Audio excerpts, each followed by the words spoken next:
Olá, a notícia está de volta com Antônio Carlos de Almeida Castro, um dos principais advogados criminalistas do Brasil. Ele defende hoje o senador Demóstenes Torres e o governador de Goiás, Marconi Perillo. Eu havia perguntado, Cacai, para o senhor, e relembrando a pergunta para o telespectador, que o senhor tem feito uma defesa muito técnica, muito, claro, embasada do ponto de vista jurídico do que o senhor acha que é o correto. Eu pergunto, essa defesa mais técnica, mais se atende a uma formalidade, olha, tinha que ser investigado no Supremo, está havendo um vazamento para se criar uma coisa, não é de certa forma, uma confissão de culpa do Demóstenes em relação aos atos dele, as conversas com Cachoeira, às vezes em que ele se dispôs a orientar, a olhar um processo, enfim, não é uma confissão de culpa, Cacai? Olha, eu costumo dizer que a sociedade às vezes se porta como se estivesse num jogo de máscara. Porque quando o cidadão está em casa, vendo a televisão e vê um senador da República, um político importante sendo preso, ou sendo investigado, sendo achovalhado, ele não quer saber se foi cumprido naquele momento os ditames constitucionais, devido ao processo legal, a ampla defesa. Então ele veste uma máscara da hipocrisia e o que ele quer ver é o circo pegar fogo. Sim. No entanto, eu gosto de repetir o poeta que a vida dá, nega e tira. Essa arbitrariedade, esse abuso, um dia pode voltar contra o próprio cidadão ou contra alguém da sua família ou alguma família, algum amigo. Neste momento, ele veste a máscara do devido processo legal, da legalidade, dos princípios constitucionais. Então, eu sou advogado. Eu não me permitiria advogar num caso sem exercer a defesa de forma absolutamente plena. Quer dizer, eu acho que se passado esse estágio, se o Supremo entender que essas provas são válidas, nós vamos ao enfrentamento delas. Sempre trabalho dessa forma. Mas eu não abro mão de antes ter uma análise técnica, absolutamente técnica. Essa é uma decisão da defesa técnica, do advogado, a responsabilidade é minha. Eu disse ao senador, que também é um excelente jurista, além de homem público, eu disse a ele, há uma gravíssima ofensa à Constituição aqui e nós vamos fazer esse enfrentamento. Agora, por exemplo, no Conselho de Ética, que eu apresentei na quarta-feira passada no Senado, em respeito aos senadores, eu pela primeira vez enfrentei os 5 pontos que estavam naquela defesa. Por que eu digo isso, Kennedy? Porque eu estou defendendo no Supremo que houve uma burla na Constituição, a tentativa de deixar o Supremo fora da investigação.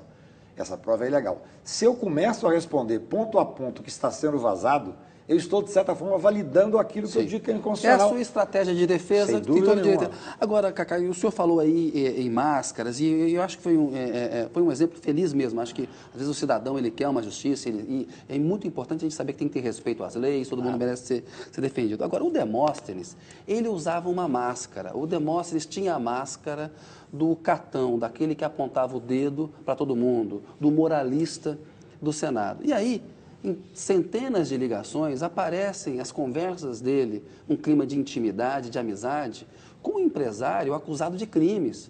Um empresário, enfim, que tem uma ficha extensa aí, as pessoas conhecem a ficha do Cachoeira.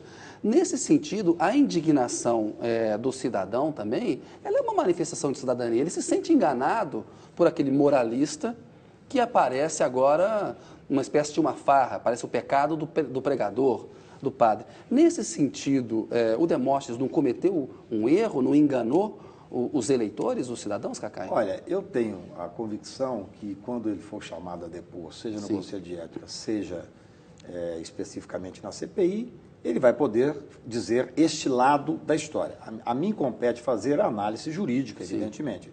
Eu sei que o time jurídico, às vezes, é diferenciado do time político, mas eu tenho uma preocupação muito grande dos pré-julgamentos.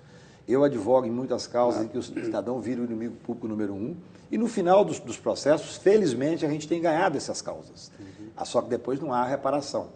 Então, eu digo o seguinte, por exemplo, a relação dele com Cachoeira, que ele já admitiu que era amigo, relacionamento familiar, inclusive, das mulheres e tal. Olha que coisa interessante, Kennedy. Há 10 dias atrás, o ministro Márcio Tomás Bastos entrou com habeas corpus em nome do Cachoeira, caiu com a juíza do STJ, que é uma juíza correta, honesta, que todo mundo sabe que é uma pessoa absolutamente séria e dura. Ela se deu por impedido, porque ela disse que as pessoas citadas naquele inquérito, de alguma forma, todas elas se relacionavam. Com o Cachoeira, não, mas com o governador, com os senadores e tal. Sim. Ou seja, em Goiás, todo mundo se relacionava com o Cachoeira de alguma forma. O próprio governador admite isso, politicamente, ou socialmente, ou em algum momento. Ele era um empresário da área farmacêutica, um empresário conhecido em Goiás, que frequentava todas as fontes. Agora nós temos os engenheiros de obra pronta.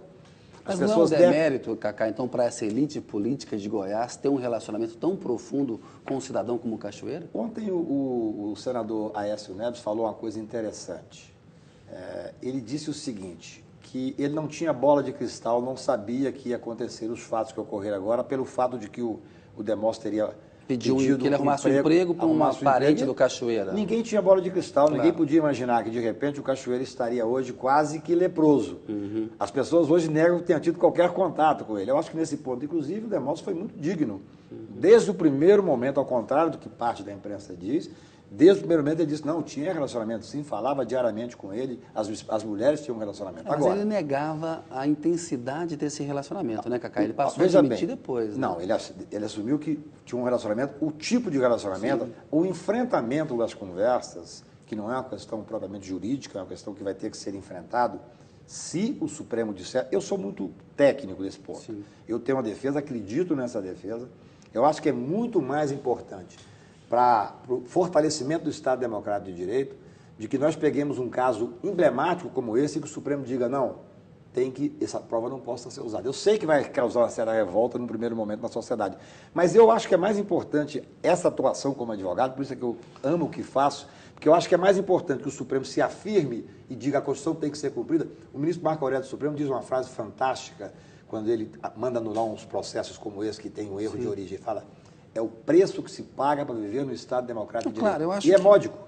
Não, é importante toda essa defesa do Estado Democrático de Direito. Agora, o senhor está em Brasília há muito tempo, e o senhor também entende de política. E o Demóstenes é um senador, né? Tem um aspecto político nisso. Por exemplo, quando ele ganha um telefone do Cachoeira, que supostamente é anti-grampo, e utiliza aquele telefone, não é uma evidência forte, aí falando juridicamente, de que tem um objetivo escuso? O Cachoeira não me deu um telefone anti-grampo para eu fazer apurações jornalísticas. Eu não faço isso, ou seja, o senhor não faz, enfim, porque quando o Demóstenes recebe esse presente, não está no contexto, isso aqui é para a gente fazer coisa que as pessoas não podem descobrir. Kennedy, em momento algum no inquérito, em momento algum, nem a Polícia Federal diz que foi dito que aquele telefone era anti-grampo. Simplesmente, eu não quero enfrentar caso a caso, que estaria validando o que eu estou tentando validar, mas apenas ele ganhou um Nextel para falar naquele Nextel. É o tal clube Nextel que mas ele não sabia que aquelas pessoas todas tinham Nextel. Depois que tudo acontece, fica uma visão completamente distorcida. Ele recebeu um Nextel para poder usar com alguma facilidade, mas ele não sabia que as demais pessoas tinham esse Nextel. Não sabia que existia o que é chamado hoje Clube Nextel. E mais, não sabia sequer que existia essa conversa, que a polícia diz que existe, mas não há gravação sobre isso, que se imaginava que aquilo não fosse grampeado. Mas não existe telefone que é grampeado no Brasil. Você sabe disso melhor do que eu. A imprensa sabe disso muito bem. O meu telefone, por exemplo, ele tem grampo estadual, grampo federal, grampo municipal, e às vezes eu escuto até uma água como se fosse uma cachoeira dentro, é uma coisa incrível.